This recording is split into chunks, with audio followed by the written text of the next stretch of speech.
Perkenalkan, saya sendiri Putri Dewahida dan teman saya Rahmat Syahid dan teman saya Satu Nabilah dengan mata kuliah Sejarah Sastra dan dosen pengampu Ibu Istiqomah MPD. Kami membawakan materi Balai Pustaka dan ingin menceritakan salah satu karya dari Mara Rusli yang berjudul Siti Nurbaya, Kasih Tak Sampai.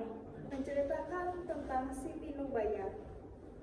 Siti Nurbaya merupakan cerita rakyat yang berasal dari Tanah Minang, Sumatera Barat. Kisah Siti Nurbaya diangkat dari karya Mara Rusli yang berjudul Siti Nurbaya, Kasih Tak Sampai. Kisah Siti Nurbaya diabadikan dalam tulisan karya Mara Rusli. Kisah ini dibukukan hingga dapat dibaca oleh lintas generasi. Kisah yang berawal dari Siti Nurbaya, Syamsul Bahri, dan Datuk Maringgi. Siti Nurbaya merupakan anak seorang bangsawan kaya raya, yaitu Sultan Mahmud Shah Baginda Sulaiman. Siti Nurbaya dikenal cerdas serta memiliki prinsip hidup yang kuat.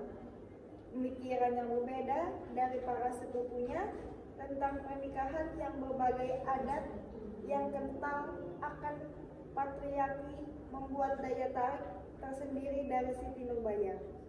Pesona ini juga membuat Datuk Maringgi, seorang pria tua kaya raya yang memiliki banyak istri, terpesona dan ingin menjadikan Siti Nurbaya sebagai istri mudanya.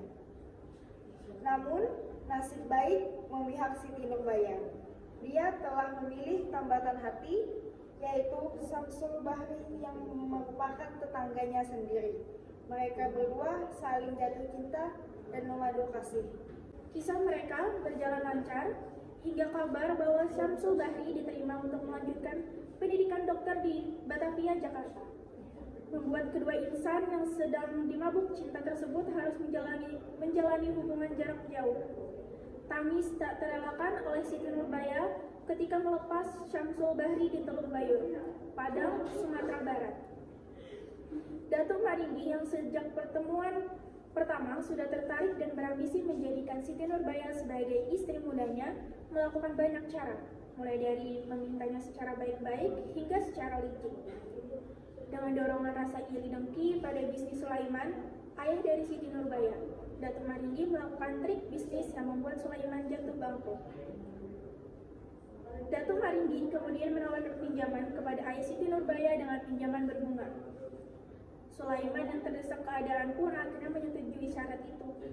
Namun, Datuk Maringgi punya siasat licik. Saatnya tiba jadwal penagihan utang. Sulaiman tidak dapat melunasi uang yang ia pinjam, hingga akhirnya Siti Nurbaya menawarkan diri sebagai istri Datuk Maringgi dengan syarat bahwa utang ayahnya harus sudah dianggap lunas. Datuk Maringgi menyetujuinya. Inilah permulaan kesengsaraan Siti Nurbaya dimulai. Datuk Maringgi yang memiliki banyak istri dan berwatak kasar. Tidak tahan dengan hal tersebut, Siti Nurbaya sempat melarikan diri ke Batavia menemui Syamsul Bahri. Naas, Siti Nurbaya tidak dapat berlama-lama di Batavia karena mendapat kabar ayahnya meninggal. Dia akhirnya pulang ke Padang. Melihat Siti Nurbaya yang kabur, Datuk Maringgi membenci istri mudanya tersebut sehingga muncullah ide untuk memusnahkan Siti Nurbaya. Dia menyuruh anak buahnya untuk menawarkan lemah setelah diberi racun kepada Siti Nurbaya yang hingga meninggal. Mendengar kabar sang kasih hati telah meninggal, Syamsul Bahri berniat untuk balas dendam. Selang 10 tahun kemudian, Syamsul Bahri menyamar menjadi bala tentara. Saat ekspedisi, Datuk Maringgi memimpin saat suatu revolusi melawan pemerintah Hindia Belanda sebagai protes atas kenaikan pajak. Letnan Mas, nama samaran dari Syamsul Bahri, ikut dalam perang tersebut sebagai bawahan pemerintah Belanda. Akhirnya menemukan Datuk Maringgi dan terjadilah pertengkaran dan perlawanan hebat dari keduanya. Hingga akhirnya Datuk Maringgi tewas dalam pertemuan jarak dekat tersebut dan Syamsul Bahri terluka parah. Di akhir cerita, dia menemui ayahnya untuk meminta maaf yang akhirnya ia meninggal menyusul Datuk Maringgi serta Siti Nurbaya.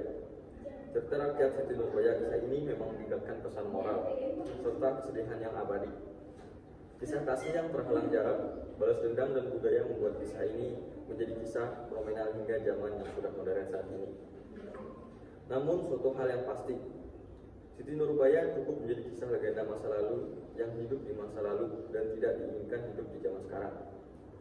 Cerita rakyat di Padang, Sumatera Barat ini bisa dijadikan inspirasi dan dikenang ketika berkunjung ke kota Padang. Sekian dari kami. Mohon maaf apabila ada kata-kata yang kurang berkenan yang kami lanturkan tadi, karena kesempurnaan hanya milik Allah. Kami hanya manusia yang tak luput dari salah. Wassalamualaikum warahmatullahi wabarakatuh.